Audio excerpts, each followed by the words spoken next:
El día número 13 es acerca de Louis Pasteur, un químico, físico, matemático y bacteriólogo francés, pionero en la microbiología moderna o la edad de oro de la microbiología. Dio origen a una técnica llamada pasteurización o pasteurización que permite reducir mediante un proceso térmico la presencia de agentes patógenos. Permitió desarrollar la esterilización por medio de autoclave, un recipiente a presión con sello hermético que facilita esterilizar con vapor de agua el instrumental o los materiales quirúrgicos. Pasteur nació en Francia en 1822. Demostró algunas dificultades para el aprendizaje de ciencias básicas en sus primeros años de vida, mayor afinidad para las artes, especialmente para la pintura, y con los años avanzó en sus estudios y aunque tuvo grandes limitantes para el aprendizaje de la química, encontró fascinación en esta área del conocimiento. Años más tarde, resolvió el misterio del ácido tartárico, una sustancia que podía existir con dos propiedades diferentes dependiendo de su origen, aun cuando sostenía la misma composición química. Y con este hallazgo le conceden la Legión de Honor, una de las más importantes distinciones francesas establecida por Napoleón I.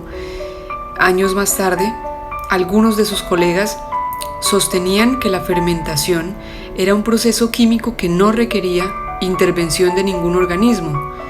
Pasteur, mediante un microscopio, encontró que en realidad sí existía participación de organismos. En este caso, cuando hizo el análisis del proceso de fermentación, encontró que participaban dos variedades de organismos, dos levaduras fundamentales para la producción del alcohol y del ácido láctico.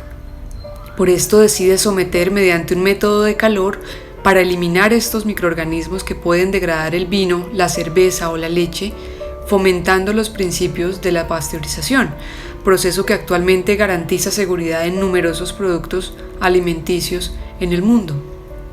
Pasteur descubrió que todo proceso de fermentación y descomposición orgánica se debe a la acción de organismos vivos y que el crecimiento de los microorganismos en caldos nutritivos no era debido a la generación espontánea.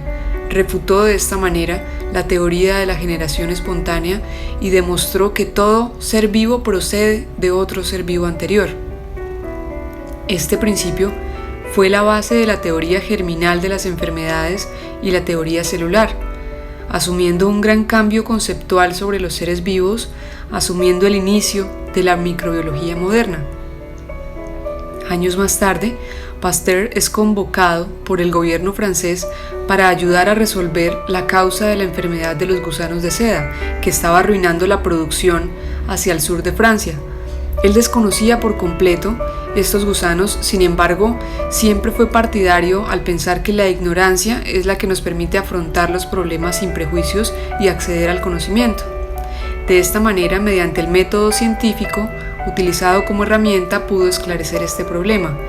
Con la ayuda del microscopio, encontró que realmente no era una sola enfermedad, se trataba de dos enfermedades provenientes de parásitos que infectaban a los gusanos en su etapa inicial.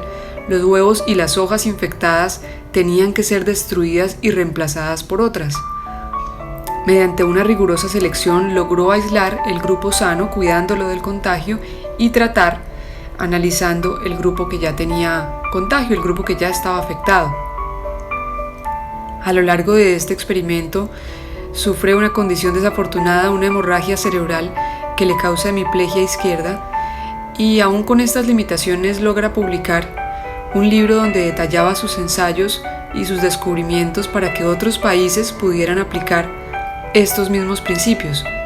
El descubrimiento acerca de la cura de la enfermedad de los gusanos de seda aumentó su fama, atrajo atención hacia el resto de enfermedades contagiosas, y esta idea de transmisión era evidente en las epidemias, por ejemplo, como el brote de cólera en Londres. Sin embargo, a las personas, a la población en general, le costaba pensar en la idea de una enfermedad contagiosa. Pasteur logra desarrollar la teoría germinal de las enfermedades infecciosas, donde menciona que todas las patologías tienen una causa o una etiología en un ente vivo, microscópico, con capacidad de propagación entre las personas, entre los seres vivos. además de ser causantes de procesos químicos ya que él había comprobado como la descomposición o la fermentación. Demostró que la causa no provenía de una circunstancia interna.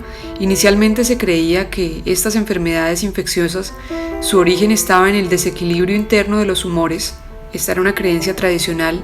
Él demuestra que no es así y genera gran controversia porque para la población resulta difícil pensar que algo tan pequeño, microscópico, considerado invisible, pudiese ocasionar la muerte de seres considerados mucho más fuertes. A partir de estos descubrimientos, la comunidad médica encontró importante, por ejemplo, el lavado de manos, el uso de guantes, la esterilización del instrumental quirúrgico, la limpieza de heridas, entre otros. Previo a estos descubrimientos, el paso por un quirófano suponía la cercanía a la muerte por infecciones. Ante esto, por ejemplo, Pasteur propuso hervir el instrumental, someterlo a altas temperaturas, asimismo los vendajes. Sostuvo la importancia de utilizar un horno que favoreciera estos procesos, el horno de Pasteur, y de hecho este sería el antecesor a lo que hoy conocemos como autoclave. En 1880, mientras estaba realizando experimentos con pollos, buscando determinar los mecanismos de transmisión de bacterias responsables del cólera que acababa con muchos de estos pollos, lo que él hacía era inocular la bacteria para evaluar cómo era el proceso de la enfermedad. Hay una historia en torno a ello, y es que cuentan que tenía un ayudante, que su ayudante era el encargado de inocular un grupo específico de pollos, pero lo olvida. Él olvida inocularlo y cuando recuerda, lo realiza su labor, pero los animales no mueren a diferencia de lo que venía pasando con los demás. Al observar esto, Pasteur pensó que esta infección tardía que hizo, la inoculación tardía que hizo a los pollos realmente era una versión débil de la enfermedad y que podía llegar a causar inmunidad. Entonces expuso nuevamente este grupo a la bacteria y encontró que sobrevivieron y que ya tenían una respuesta inmune previa, siendo este el principio fundamental de las vacunas. Esto permitió un desarrollo gigante en torno a las vacunas, al tratamiento de muchas condiciones consideradas incurables en la época. El descubrimiento se dejó al descubierto rápidamente para poder ponerlo en práctica con numerosas enfermedades en diferentes lugares, causadas especialmente por agentes bacterianos. Y aunque la teoría microbiana fue muy controvertida en sus inicios, hoy en día es fundamental en la medicina moderna y en la microbiología clínica. Condujo al desarrollo de vacunas, antibióticos, a procesos de esterilización y de desinfección, y permitió la prevención y el tratamiento de enfermedades que hoy en día ya se consideran curables. Y con esto terminamos el día de Louis Pasteur.